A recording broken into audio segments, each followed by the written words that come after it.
Today is the third day of this June 84 7-day retreat.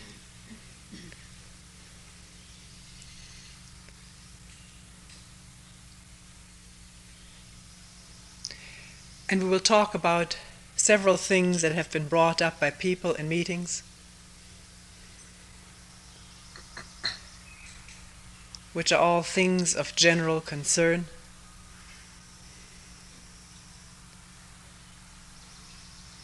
The questions, the way they will be formulated, I have not formulated them yet,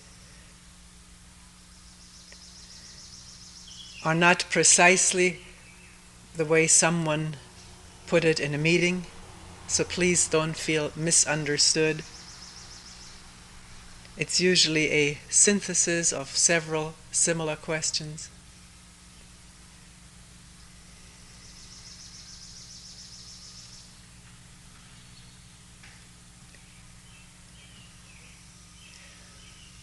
The first question we will take up is, what is the difference, or is there a difference, between concentration and awareness?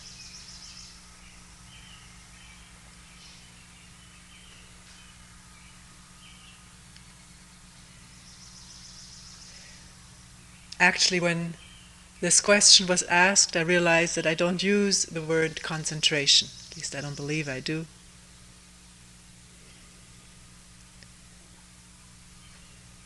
But people quite frequently use it.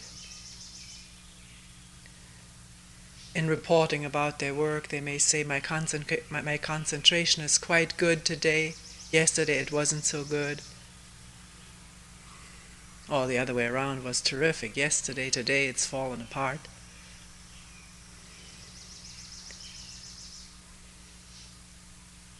What is concentration? Actually, in the beginning, when we hold a workshop for people who are new to this whole thing, we have a few rounds of sitting, and it is suggested to people that they count each inhalation and each exhalation as it happens, as it occurs.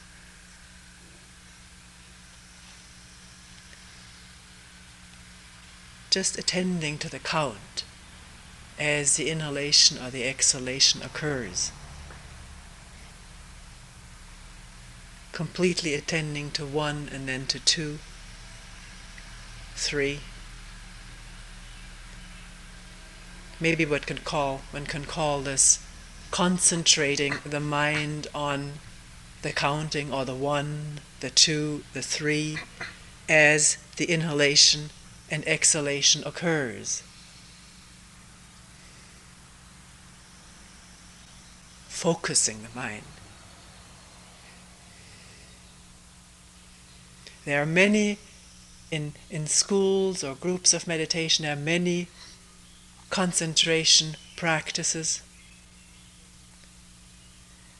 Concentrating on syllables, mantras, pictures, visualizations,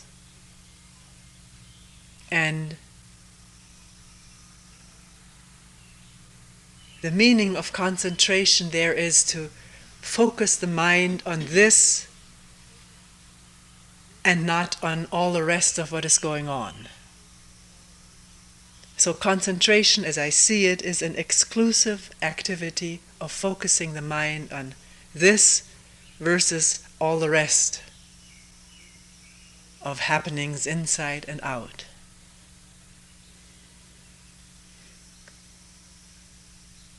There's a tremendous energy that can develop from concentrating the mind on a syllable, for instance, or on an object before one, the tip of a flame as it is used in some traditions. Just as collecting sunlight in a magnifying glass produces enormous heat,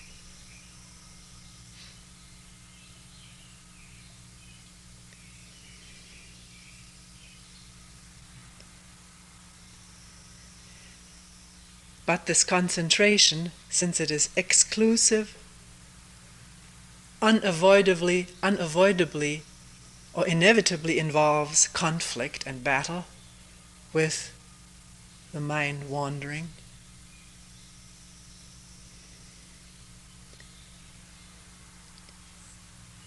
There occurs the annoyance or frustration at distractions, which take the mind away from the object of concentration. Frustration. The whole concept of a distraction goes with this activity of concentrating. Where there's concentration, there is also distraction.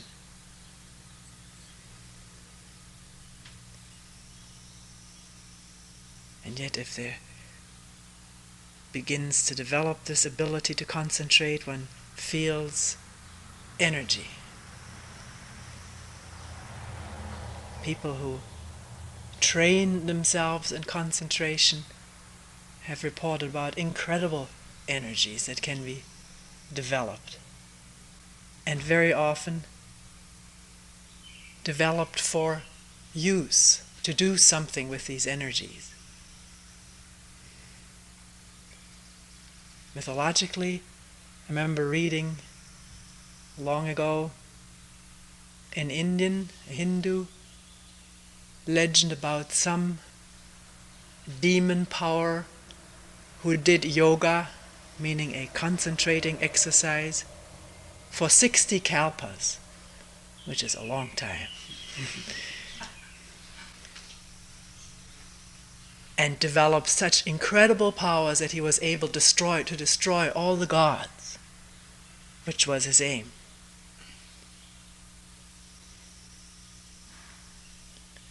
As it usually was, probably all except for one, who then came back with similar yogic powers.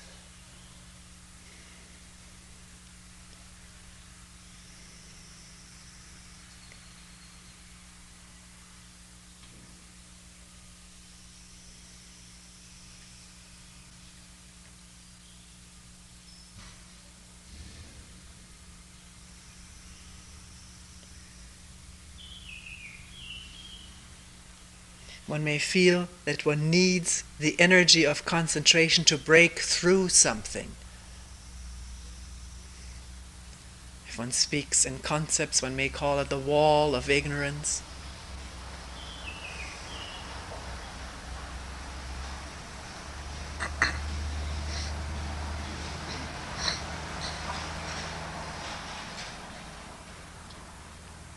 Was that a distraction?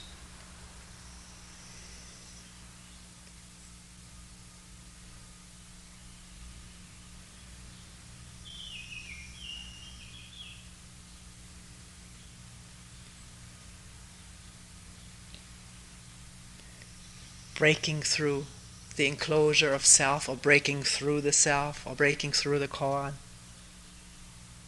Developing energy to do something with it.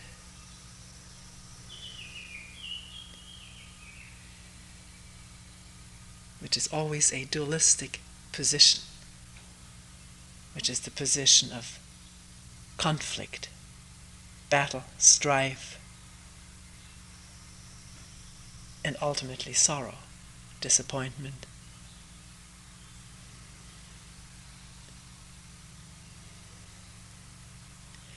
Concentration,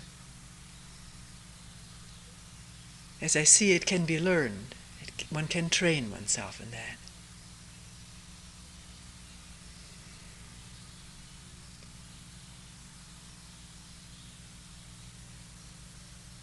And measures imposed upon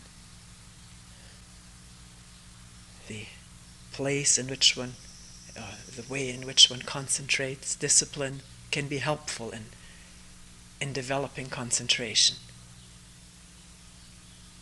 But always with this concomitant, with this accompaniment of control of distractions, control of interfering thoughts, interfering emotions, sensations, possibly to a point where one is totally numbed to anything but this activity of concentration. Maybe concentration on one's deity, whatever. It's a varied panorama of things that human beings have and do concentrate on.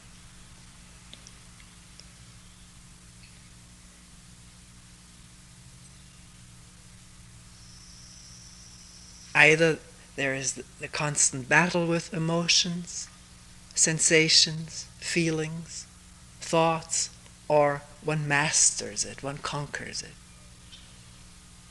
I can speak about that state, not knowing it myself.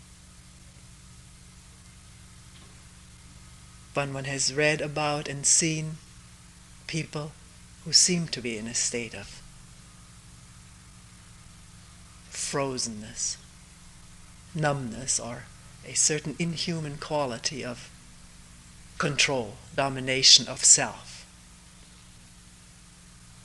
which is not the absence of self. It is the self in complete control.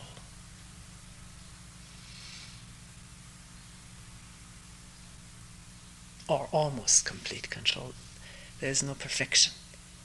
Always loopholes in our endeavors.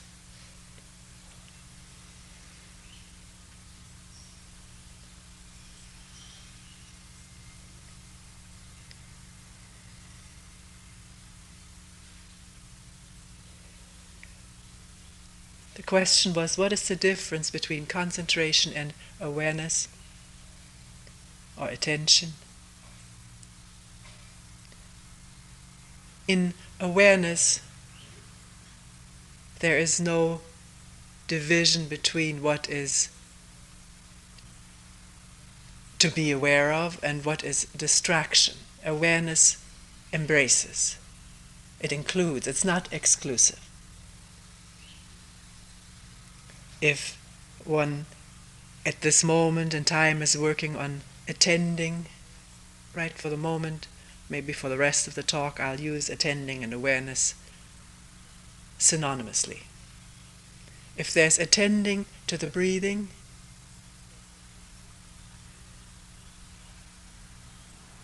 does one make that into an exclusive thing, so one is concerned about distractions? Or are feelings that come up, pain, tensions, included in this awareness? Because they're there, just like the breath is there, so are physical sensations, sounds, sound of a tractor, of a garbage truck, or the birds chirping, the wind moving, rustling the leaves.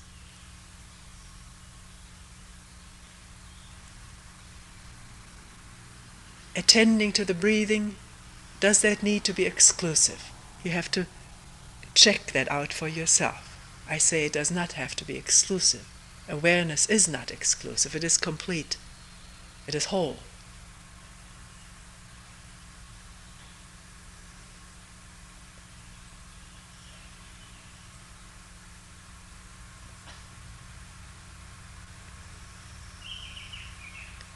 What is it that does cut it up, which it appears to be cut up all the time? Some people tell me, all right, I'm working on just sitting, but should I attend to the breathing or to the pain or to the birds chirping or to the garbage truck driving by? What should I attend to?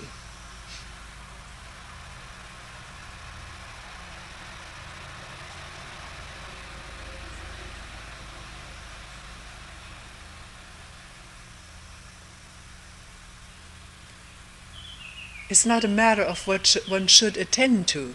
Is there awareness of what is going on? And what is the quality of this awareness? Is it wide, open, undivided? Or is one naming everything that comes into consciousness?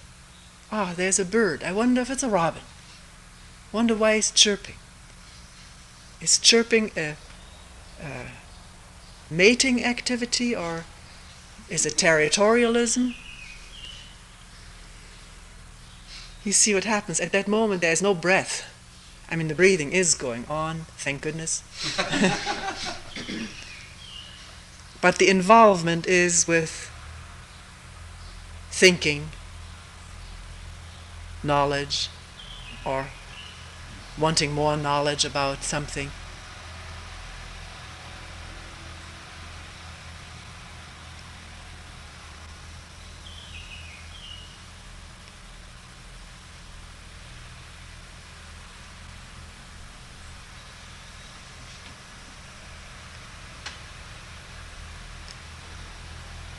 It may be difficult to listen to the words if there's too much sound outside. That's why we're closing the door.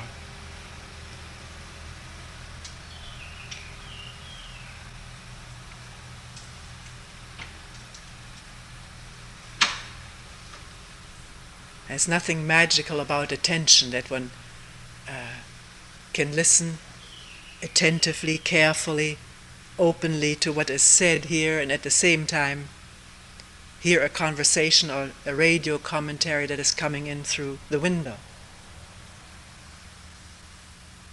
We don't mean that this is open and complete awareness.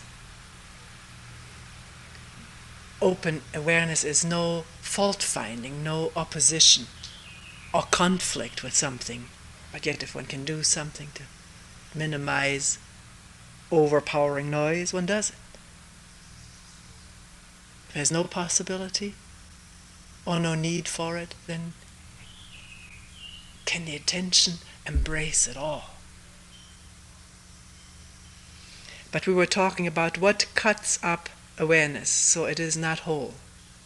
So it is a sort of a battle of the parts for attention. And one's own confusion, confused thinking, what should I be attending to now? What is the priority? Naming things divides things up.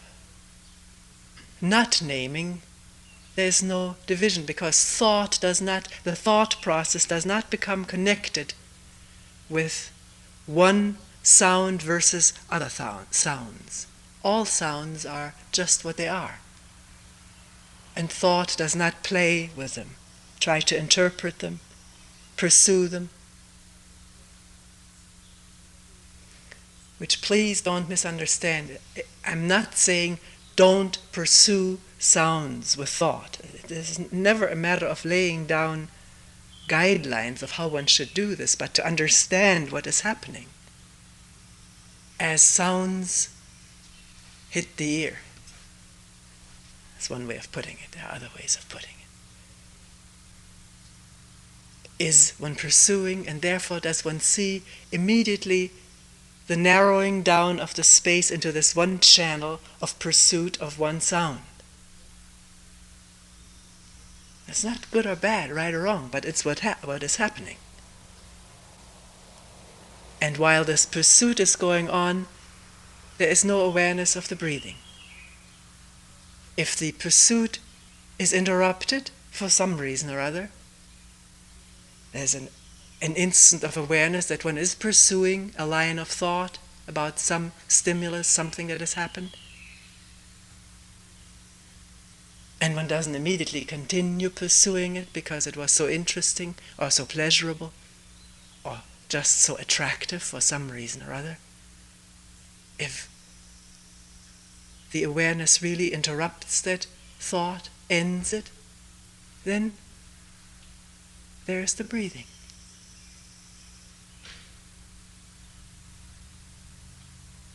As it is.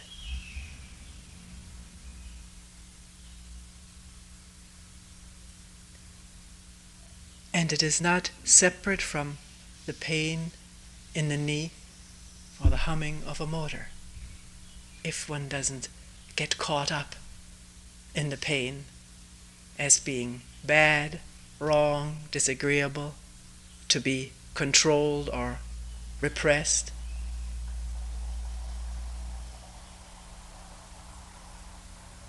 And there's no opposition to the sound of tires on the gravel.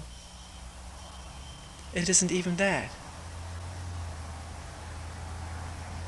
It's just that.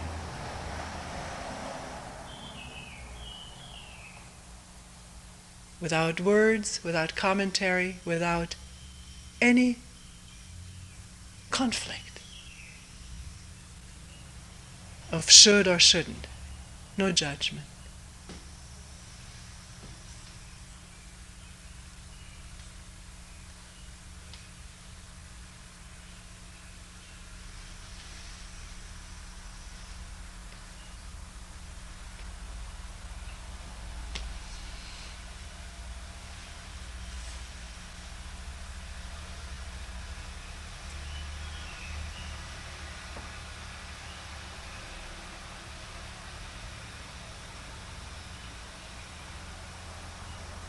Most of the time, our mind is caught in these channels of pursuing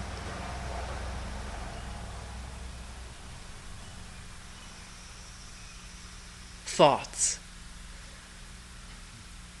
May have been stimulated by a sound, by an inner sensation, or the thought stimulates sensations inside, within. Pleasurable sensations or fearful sensations, and there's a caught upness in it.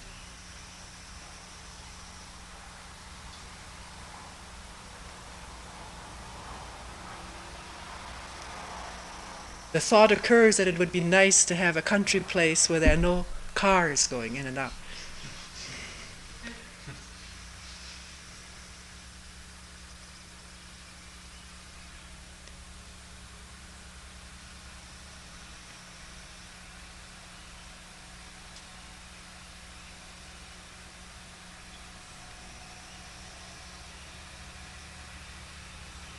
Can one listen freely, openly?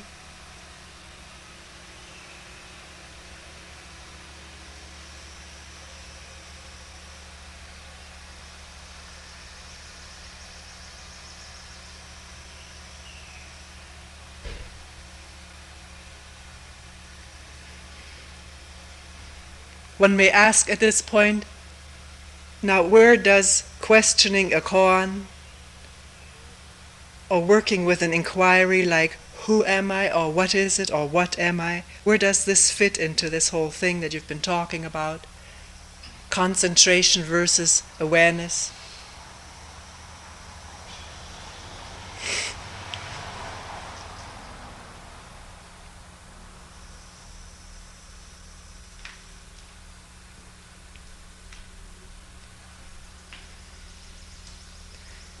In questioning who or what or mu,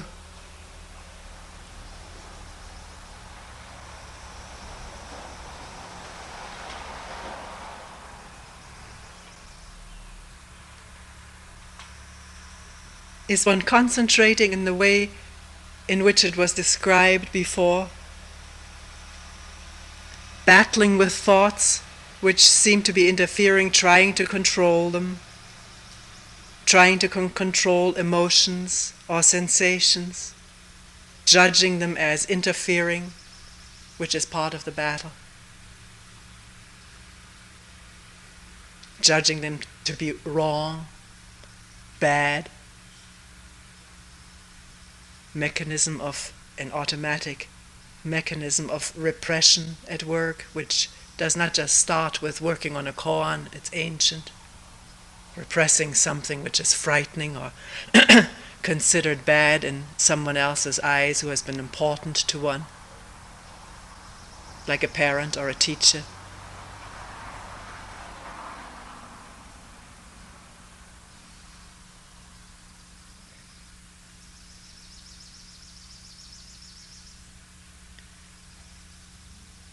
Sort of getting exhausted and drained from this battle.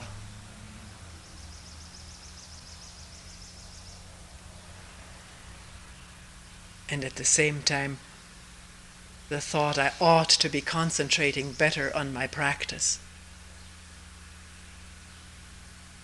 maybe for brief moments being able to do this, then a good feeling of succeeding, of getting along, and that is already a new thought, a new image in which there is no inquiry, no questioning. It is a new hang-up. I'm doing better. Or the opposite side of the coin, getting discouraged over this lack of concentration and the attachment to the image of being a failure, no good at this, with all the emotions that go with it since the day we were born.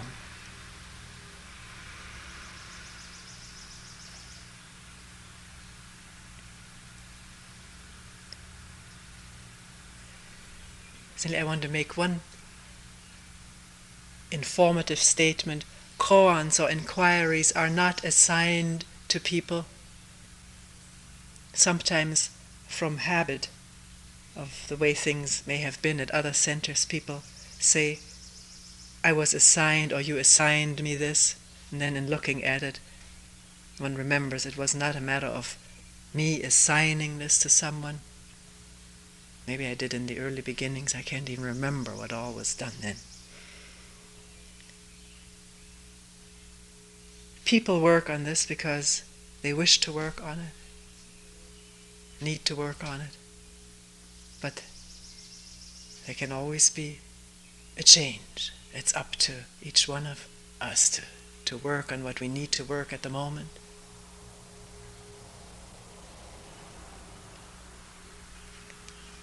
So questioning who or what, which is short for who am I, or what am I, or what is this, what is it, or mu.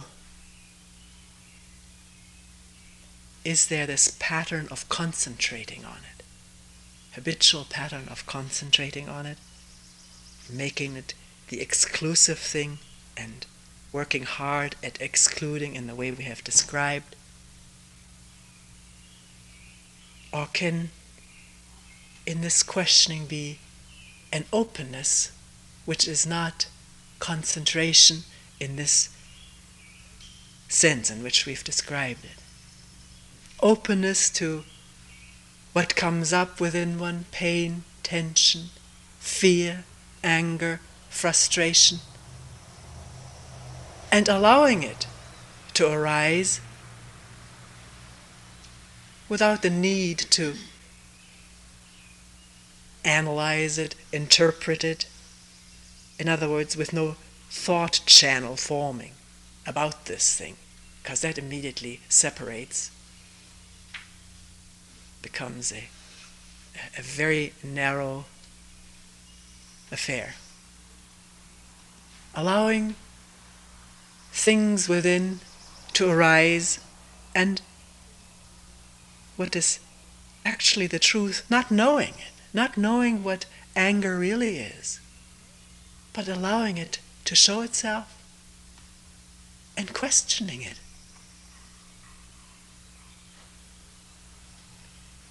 There are many different ways of putting this, and it's up to you what verbalization best fits what is done non-verbally. One way of putting it is being that anger, and anger being mu, or who, or what, just as anything else is what is it, who, or mu.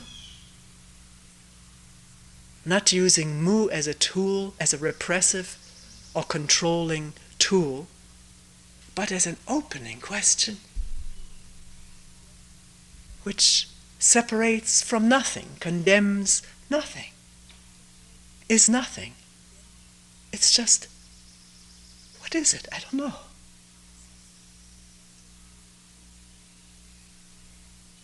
Not separating from that thing, because whatever arises is oneself. I'm hesitant in using this word, but I'm using it to say it's not separate from this thought of me, the controller.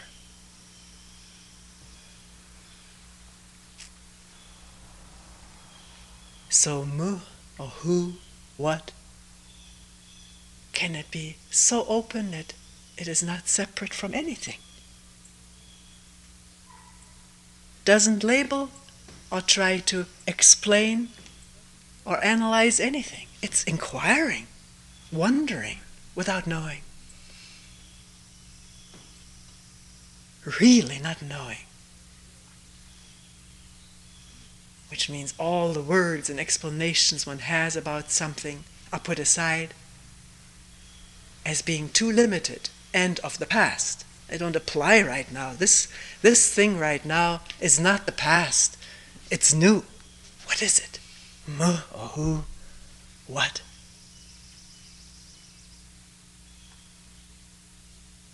Going about it with a new innocency.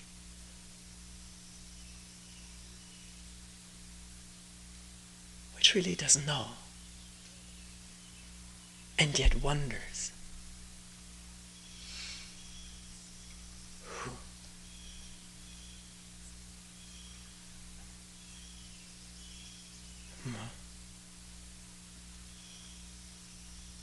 What is it?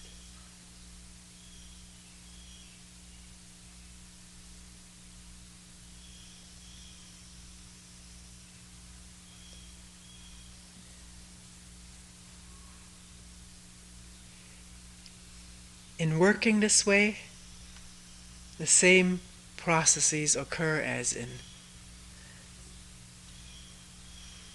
awareness, attending, experiencing the breath, namely, getting caught up in channels of thought,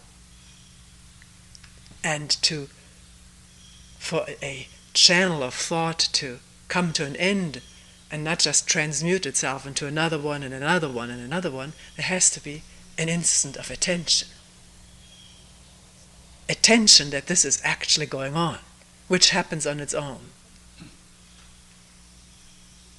One may think, I'm pretty attentive now, but look at it. Are you bringing about attention? Me is inattention. Concern and involvement with me, my fate, my problems, the whole thing, is of the quality of inattention. It's not this wide,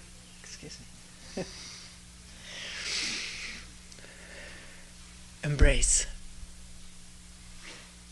It's narrow, confining, dark, and insensitive to what's going on around one. So, attention happens. And it appears that as one is involved in this kind of work, questioning, wondering, at times struggling, at times no effort, just listening, looking, attention happens a little bit more frequently all the time. Maybe it stays for a little bit longer if one were to time it with a stopwatch.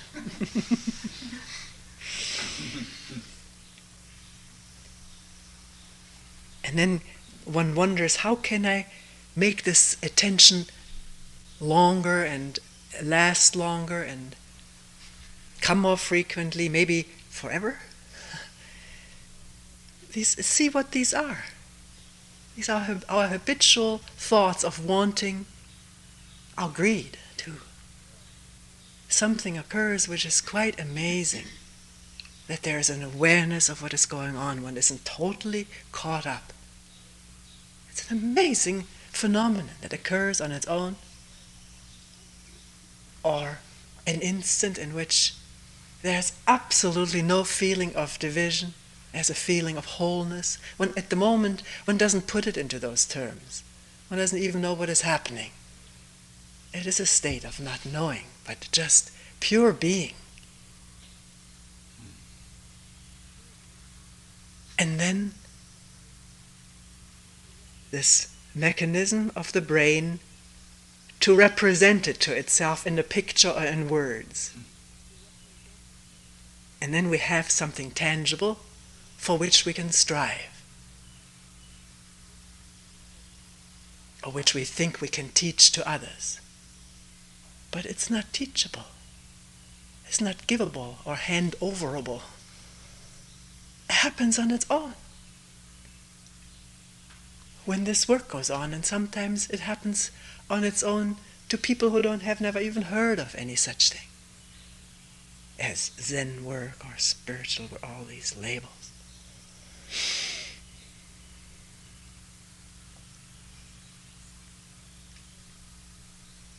But if it has occurred, has become a memory, then we want it back, or we want to make it safe. Can it? Preserve it. Have it forever. And the entity that makes it impossible is at work. Do you see that? The me. Wanting. The greed, the longing to make itself safe, secure. That is all the activity of what we call the self, which is thinking and imagining, fantasy, and has nothing to do with attention, awareness.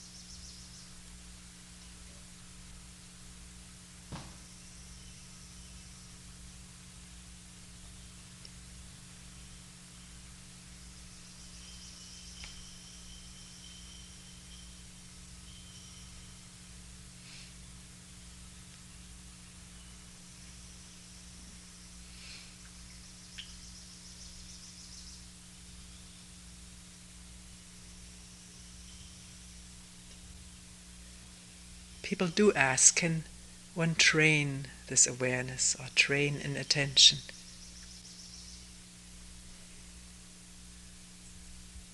Look at it for yourself, answer it for yourself.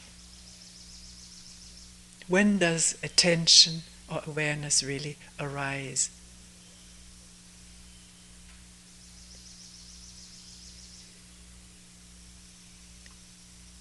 Isn't it mostly when there is some understanding of the sorrow that we create for ourselves and for others?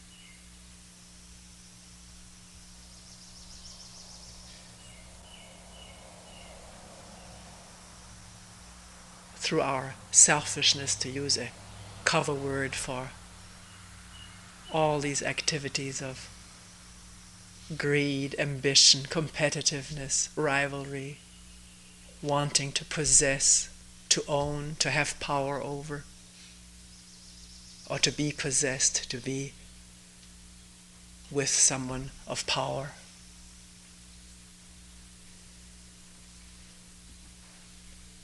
When one observes this carefully day in and day out, or night in and night out, in oneself and in the people closest to one and everywhere, wherever one comes in touch with people, and sees this constant stream of suffering which seems to run through human life, everywhere, everywhere. Not just among the poor people, just as well among the very affluent people. There's sorrow, wanting, lack, a feeling of lack, of loneliness. And if one really looks at it, what is the cause of it? What is at the very root of suffering? Which runs through the whole history of mankind since its very beginning, with very, very little change.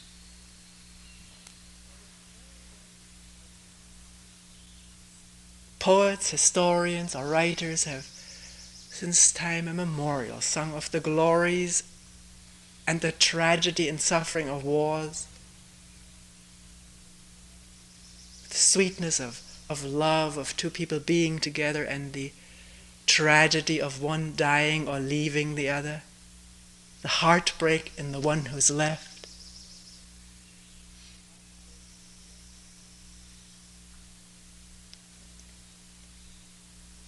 stories of successions of kings, the good king usurping the power of the bad king, doing away with him, and then with that new power becoming bad himself and being murdered by the next one generation after another.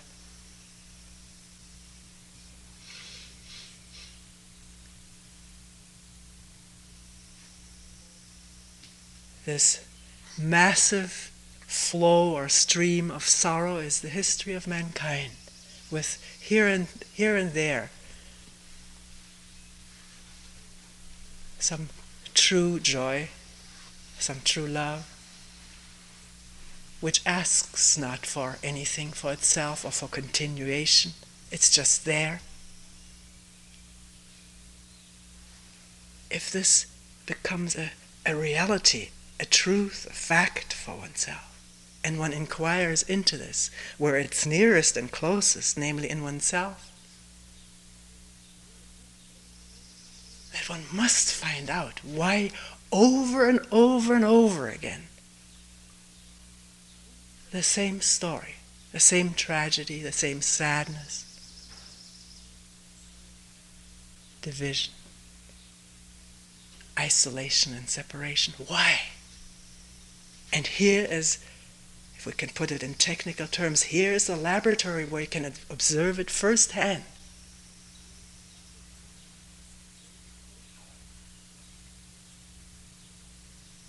Undistorted, if you need to see.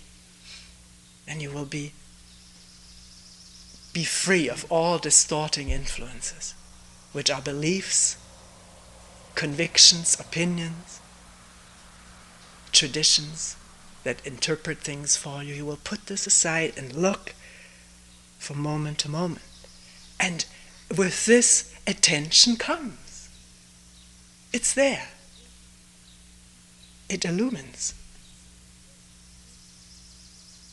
It reveals.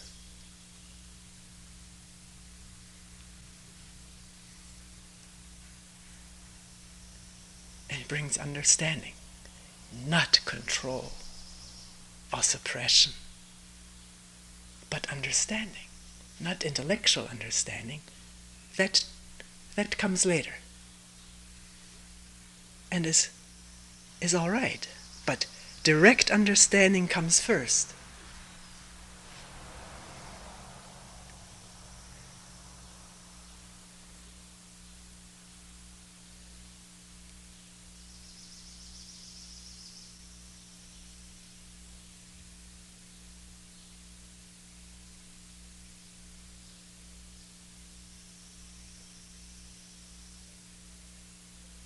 And with this clarity, awareness, and understanding also comes on its own love and compassion, which is not the product of training, of conditioning. I must be compassionate, a compassionate person. That's not compassion, that's idea, and idea is always something awry. There's the me in there that wants also a reward for being compassionate, and when that reward doesn't come, there's bitterness or disappointment in people who are so ungrateful. I'm just giving one example.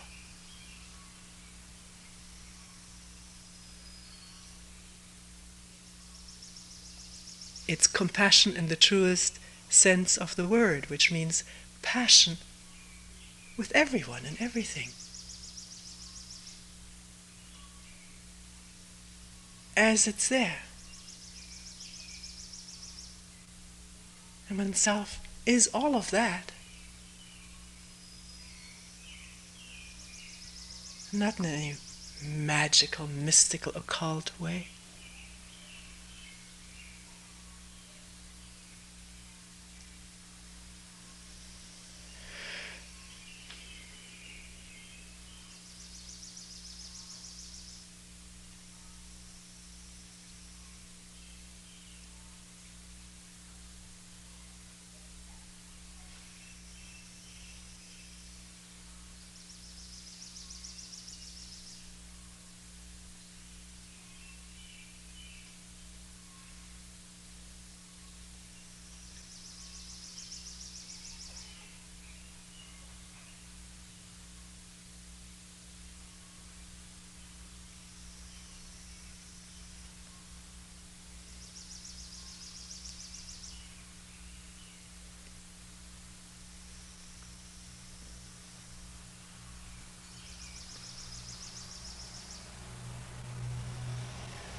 we will end here for today.